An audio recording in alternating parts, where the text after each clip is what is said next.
involved in COVID-19 vaccine trials using the so-called SARS-CoV-2 isolate from the Peter Doherty Institute for Infection and Immunity. We also have a no records response from the Peter Doherty Institute for Infection and Immunity, which have publicly claimed to have isolated the virus. Do you see a problem here?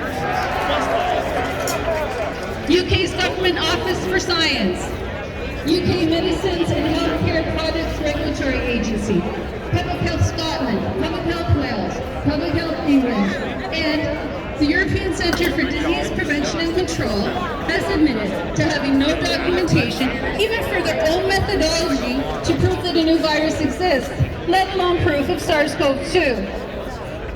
To date, no institution has provided or cited even one paper to show that SARS-CoV-2 has actually been isolated from even one patient anywhere in the world. We also have a communication from the U.S. National Institute of Allergy and Infectious Diseases, which is Anthony Fauci's institute, indicating that the electron microscope images that they've published did not involve isolation of any virus. In other words, public health officials have zero evidence to support their story of a COVID-19 virus, let alone a COVID-19 pandemic. What we have here is evidence of global fraud, fraudulent science, a purely theoretical imaginary virus, meaningless tests, and fraudulent diagnoses. All of these FOI responses are publicly available at fluoridefreepeel.ca. You can find them by typing in FOIS in the search bar. A brief word about the so-called COVID-19 vaccines that governments want to force upon us. As I've explained, what's being passed of SARS-CoV-2 isolate and used to develop those vaccines is not purified virus.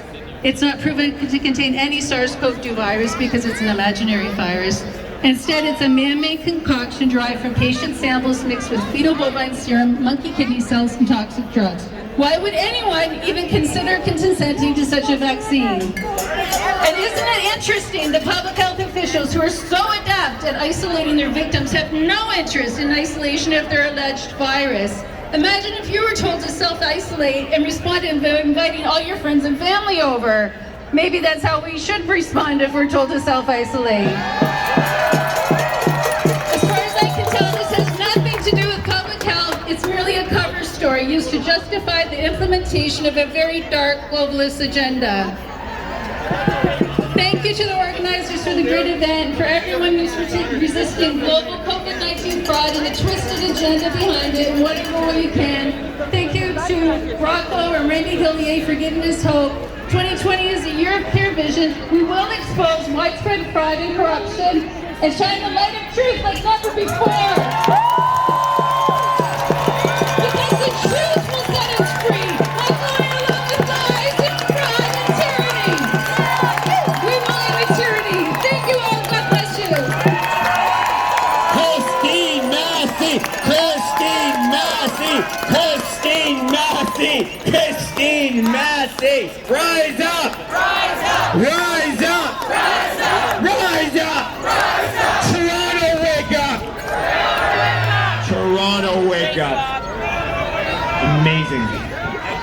I'm telling you guys, I am so blessed and honored to be up here to facilitate through the fact that the Line Canada, Hugs Over Masks, Mothers Against Distancing, and all the amazing organizations that we're working with have made it possible for us to bring up amazing people like her and amazing people that are coming up in the future here on this podium truck, because we are the people and we're not fancy and we're doing our best out here. Are you with me?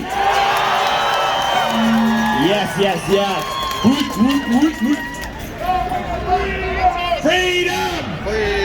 Freedom! Freedom! You know, folks, no matter how tired we get or behind schedule, there's always time to chant a little freedom, you know what I'm saying? Liberté! Liberté! Liberté! We're just warming up for the march, right?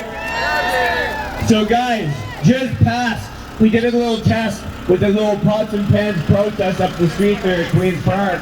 earlier this week, and it was a great success. So thank you to the organizers of that, for sure. Put your hands together for helping out. Right? Now what we're going to do is this.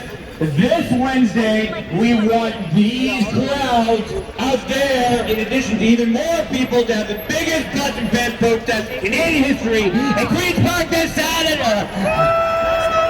No, not yet for that Saturday. This Wednesday coming up.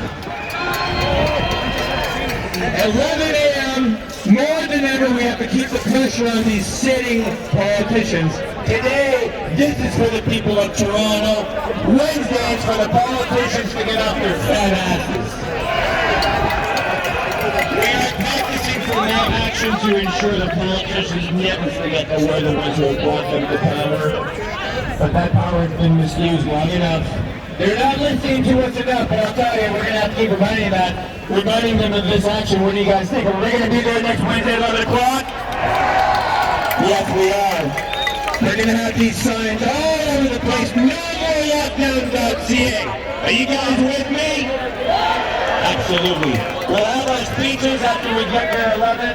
11 o'clock, we'll start with a little bit of noise. We'll start some speeches before we head into the Toronto streets to send a message to John Tory and Doug Ford at City Hall, and then return to Queen's Park for some more noise, and we'll be done by 4 p.m. Are you guys with me or what? Man, oh man, I'm very excited about this crazy stuff. Oh, thanks, brother. Thank you.